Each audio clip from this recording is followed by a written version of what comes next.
അസ്സലാമു അലൈക്കും വറഹ്മത്തുള്ളാ. മറിയം ബീവി ചരിത്രകഥ 5-ാം ഭാഗം തുടർന്ന് കേൾക്കുക. സക്കരിയ നബി അലൈഹിസ്സലാം പറഞ്ഞു, റബ്ബേ, എനിക്കെങ്ങനെയാണ് പുത്രനുണ്ടാവുക? എനിക്ക് വാർദ്ധക്യം എത്തിയിരിക്കുന്നു, എന്റെ ഭാര്യ വന്ധ്യതയായിരിക്കുന്നു. അള്ളാഹു പറഞ്ഞു, ഇപ്രകാരം തന്നെയാണ് അവൻ ഉദ്ദേശിച്ചവർക്ക് കൊടുക്കുന്നത്. അള്ളാഹു സർവശക്തൻ, എന്തിനും കഴിവുള്ളവൻ. വൃദ്ധ ഗർഭം ധരിക്കും.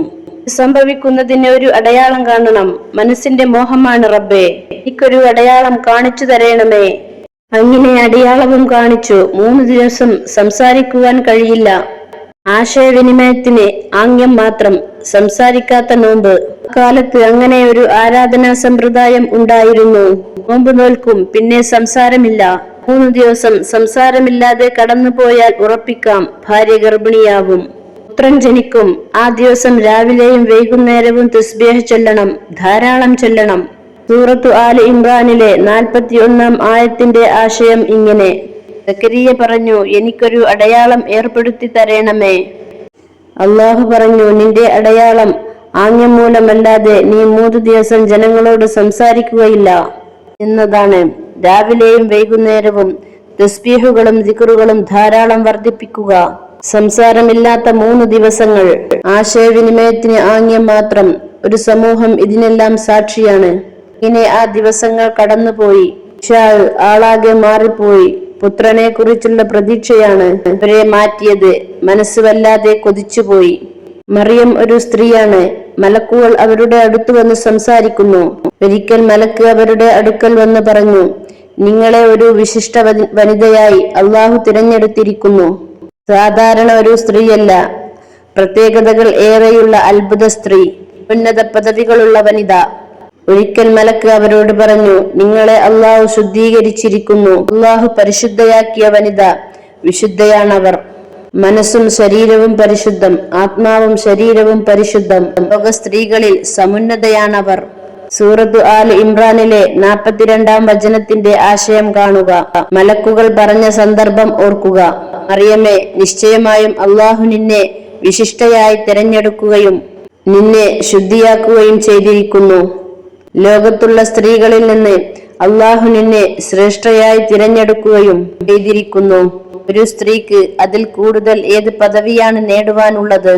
അള്ളാഹു അവരെ ശുദ്ധീകരിച്ചു. മനസ്സിൽ യാതൊരു കളങ്കവുമില്ല. എല്ലാ മാലിന്യങ്ങളും നീക്കിക്കൊടുത്തു. ബഹുമാന്യ വ്യക്തിയായി തീർന്നു.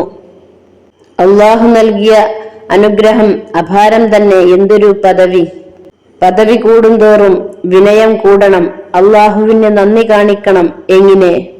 സുജൂദ് വർദ്ധിപ്പിക്കുക, റുകൂഅ് വർദ്ധിപ്പിക്കുക എന്ന് പറഞ്ഞാൽ ധാരാളം നമസ്കരിക്കുക. ഭൂമിയിൽ ചില ആളുകളുണ്ട്, അവർ ധാരാളം റുകൂഅ് ചെയ്യും, സുജൂദ് ചെയ്യും. മറിയമേ, നീയും അവരെ പോലെയാവുക. സൂറത്തു ആൽ ഇമ്രാനിലെ 43-ാം വചനത്തിന്റെ ആശയം ഇങ്ങനെ: മറിയമേ, നിന്റെ റബ്ബിനോട് നീ ഭക്തി കാണിക്കുക. നീ സുജൂദ് ചെയ്യുക, റുകൂഅ് ചെയ്യുന്നവരോടൊപ്പം റുകൂഅ് ചെയ്യുക. ആരാധനകൾ വർദ്ധിപ്പിക്കണം, തഖ്വ വർദ്ധിപ്പിക്കണം. അതാണ് നന്ദി. സദാനേരവും ഇബാദത്തിലാണ്. മറിയമിന്റെ കാര്യം അത്ഭുതം. അള്ളാഹു അവരുടെ പദവികൾ ഉയർത്തിക്കൊണ്ടിരിക്കുന്നു. അവരുടെ തഖ്വയും വർദ്ധിപ്പിക്കുന്നു. മറിയമിന്റെ തഖ്വയും മറിയമിന്റെ ഭക്തിയും ആരാധനയും നാട്ടിലാകെ പ്രസിദ്ധമായി. ഇമ്രാന്റെ മകൾ മറിയം അക്കാലത്തെ സ്ത്രീകളിൽ ഏറെ പദവിയുള്ളവരായിരുന്നു. ഖുവൈലിദിന്റെ മകൾ ഖദീജ റളിയല്ലാഹു അൻഹ അക്കാലത്തെ സ്ത്രീകളിൽ സമുന്നത പദവിയിലാണ്. നബി സല്ലല്ലാഹു അലൈഹി വസല്ലമയുടെ പ്രഥമ പത്നിയാണവർ. സ്വർഗത്തിലെ സ്ത്രീകളുടെ നേതാവാണ്. നബി സല്ലല്ലാഹു അലൈഹി വസല്ലമയുടെ പ്രിയപുത്രി ഫാത്തിമ ബീവി റളിയല്ലാഹു അൻഹ. ശപിക്കപ്പെട്ട ഫിർഔനിന്റെ ഭാര്യയായ ആസിയ ബീവി റളിയല്ലാഹു അൻഹാക്കും സ്വർഗത്തിൽ സമുന്നത പദവിയുണ്ട്. നബി സല്ലല്ലാഹു അലൈഹി വസല്ലമയുടെ ഭാര്യയായ ആയിഷ ബീവി റളിയല്ലാഹു അൻഹാക്കും സമുന്നത പദവിയുണ്ട്. സല്ലല്ലാഹു അലൈഹി വസല്ലമ നിരക്ഷരയാണ്. വഹ്യിലൂടെയാണ് അറിവുകൾ ലഭിച്ചിരുന്നത്. യഹൂദികൾ പൗരാണിക പ്രവാചകന്മാരെ പറ്റി ചിലതൊക്കെ പറയുന്നു. ക്രൈസ്തവരും അതുപോലെ പറയുന്നു.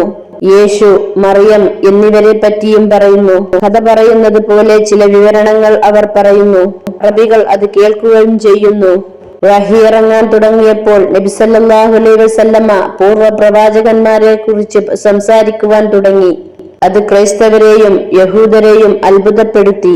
അല്ലാഹു നബി സല്ലല്ലാഹു അലൈഹി വസല്ലമ തങ്ങളോട് പറഞ്ഞു, മറിയമിന്റെയും ഈസാ നബിയുടെയും ചരിത്രം നബി തങ്ങൾക്ക് അദൃശ്യ വാർത്തകളാണ്. മറിയമിനെ ഏറ്റെടുക്കുന്നതിനെ കുറിച്ച് അവിടെ തർക്കം വന്നു. അപ്പോൾ നബിയെ, താങ്കൾ അവിടെ ഉണ്ടായിരുന്നില്ല. മറിയമിന്റെ സംരക്ഷണം സക്കരിയ നബി അലൈഹിസ്സലാമിന് ലഭിച്ചു. ഇങ്ങനെ ഒരു പരീക്ഷണത്തിലൂടെ കലമുകൾ നദിയിലിട്ടു. സക്കരിയ അലൈഹിസ്സലാമിന്റെ കലം മാത്രം പൊങ്ങിക്കിടന്നു. നബിയെ, ആ സമയത്ത് താങ്കൾ അവിടെയില്ല. താങ്കൾക്കത് അദൃശ്യ വാർത്തയാണ്. വഹയിലൂടെ അള്ളാഹു ആണ് താങ്കൾക്കത് അറിയിച്ചു തന്നത്. നബി സല്ലല്ലാഹു അലൈഹി വസല്ലമ തങ്ങൾ ഈ കാര്യങ്ങളെല്ലാം പരസ്യമാക്കി. യഹൂദരും ക്രിസ്ത്യരും ആശ്ചര്യപ്പെട്ടു. കലമുകൾ വെള്ളത്തിലിട്ട കഥയൊന്നും അവർക്ക് അറിയില്ല. അള്ളാഹു നബി സല്ലല്ലാഹു അലൈഹി വസല്ലമയോട് ഈ കാര്യങ്ങൾ പറയുന്ന വചനം ആലു ഇംറാൻ 44 വചനത്തിൽ കാണാം.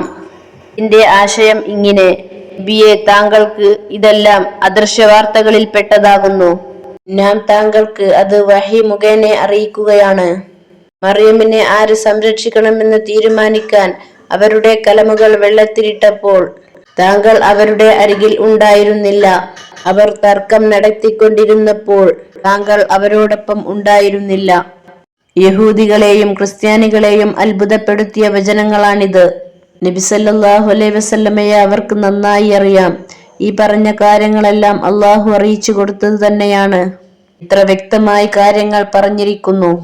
നബി സല്ലല്ലാഹു അലൈഹി വസല്ലമ തങ്ങൾ ഈസാ നബി അലൈഹിസ്സലാമിന്റെയും യഹ്യ അലൈഹിസ്സലാമിന്റെയും ചരിത്രം സ്വഹാബികൾക്ക് പറഞ്ഞു കൊടുത്തിട്ടുണ്ട്. എല്ലാവരെയും അതിശയിപ്പിക്കുന്ന വിവരണം. ഇശാ ഗർഭിണിയാണ്. മറിയം ബീവി റളിയല്ലാഹു അൻഹ അവരെ കാണാറുണ്ട്. അത് ഇരുവർക്കും ആശ്വാസവും സന്തോഷവുമാണ്. 2 പുണ്യവനിതകൾ, 2 അനുഗ്രഹീത വനിതകൾ. ചുറ്റും ശത്രുക്കളുമുണ്ട്.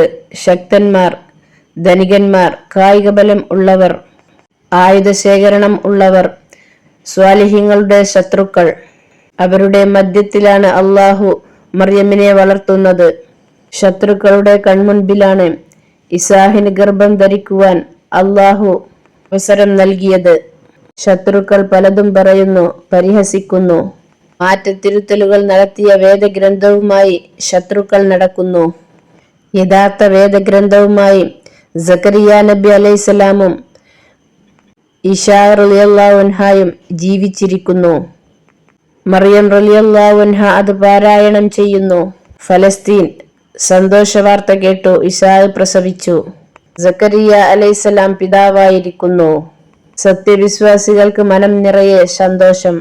ശത്രുക്കൾ നെറ്റിച്ചുളിച്ചു. പ്രവാചകനോടുള്ള ശത്രുത വർദ്ധിക്കുകയാണ്. പ്രവാചകന്റെ അനുഗ്രഹം വരുന്നത് അവരെങ്ങനെ സഹിക്കും? യഹ്യ എന്ന പുത്രന് പേരിട്ടു. യഹ്യ അത്ഭുതം കാണിച്ച കുട്ടി. എന്തൊരു തേജസ്സുള്ള കുട്ടി! എത്ര കണ്ടാലും മതി വരില്ല. ചെറിയ കുട്ടിയായിരുന്നപ്പോൾ തന്നെ കാര്യങ്ങൾ മനസ്സിലാക്കുവാനുള്ള കഴിവ് കിട്ടി. തൗറാത്ത് പാരായണം ചെയ്യും. ശൈശവത്തിൽ തന്നെ വിജ്ഞാനം ലഭിച്ചു. മഹത്തായ കാര്യങ്ങൾ സംസാരിച്ചു. അള്ളാഹു നൽകിയ അപാരമായ കഴിവുകൾ. സൂറത്ത് മറിയമിൽ അള്ളാഹു പറയുന്നു: ഓ യഹ്യ, വേദഗ്രന്ഥം ബലമായി സ്വീകരിച്ചു കൊള്ളുക. ശിശുവായിരിക്കുമ്പോൾ തന്നെ നാം അവന് വിജ്ഞാനം നൽകുകയും ചെയ്തു. വആതൈനാഹുൽ ഹുക്മൻ സബിയ്യ, നമ്മുടെ പക്കൽ നിന്ന് അനുകമ്പയും പരിശുദ്ധിയും നൽകി. അവനൊരു ഭക്തനായിരുന്നു. വകാന തഖിയ്യ, തന്റെ മാതാപിതാക്കൾക്ക് നന്മ ചെയ്യുവാനും ആയിരുന്നു. അനുസരണയില്ലാത്ത ക്രൂരനായിരുന്നില്ല. യഹ്യ നബി അലൈഹിസ്സലാമിന്റെ സ്വഭാവശുദ്ധിയാണ് ഇവിടെ പറഞ്ഞത്. മാതാപിതാക്കൾക്ക് നന്മ ചെയ്യുന്ന പ്രവാചകൻ എടുത്തു പറയേണ്ട നന്മയാണിത്. അനുസരണ അത് വളരെ നല്ലൊരു ഗുണമാണ്. അനുസരിക്കേണ്ടവരെ അനുസരിക്കണം. അനുസരണയില്ലായ്മ വളരെ ക്രൂരതയാണ്. വളരെയേറെ ചിന്തിച്ചു മനസ്സിലാക്കേണ്ട കാര്യമാണ് ഇവിടെ പറഞ്ഞിട്ടുള്ളത്. വിശുദ്ധ ഖുർആൻ എത്ര പ്രാധാന്യത്തോടെയാണ് ഇത് പറയുന്നത്. അള്ളാഹുവിന്റെ കൽപ്പനകൾ അനുസരിക്കണം. അനുസരിക്കുവാൻ പാകപ്പെടണം. സന്മാർഗം പ്രാപിച്ചവരുമായുള്ള സഹവാസം മനസ്സിനെ പാകപ്പെടുത്തുവാൻ സഹായിക്കും. ഈ വീഡിയോകളെല്ലാം നിങ്ങൾക്ക് ഇഷ്ടപ്പെട്ടാൽ നിങ്ങൾ ലൈക്ക് ചെയ്യുവാനും കമന്റ് ചെയ്യുവാനും സബ്സ്ക്രൈബ് ചെയ്യുവാനും മറക്കല്ലേ. ഇനി പുതിയൊരു വീഡിയോയുമായി അടുത്ത വീഡിയോയിൽ കാണാം. അതുവരെ എല്ലാവർക്കും അസ്സലാമു അലൈക്കും.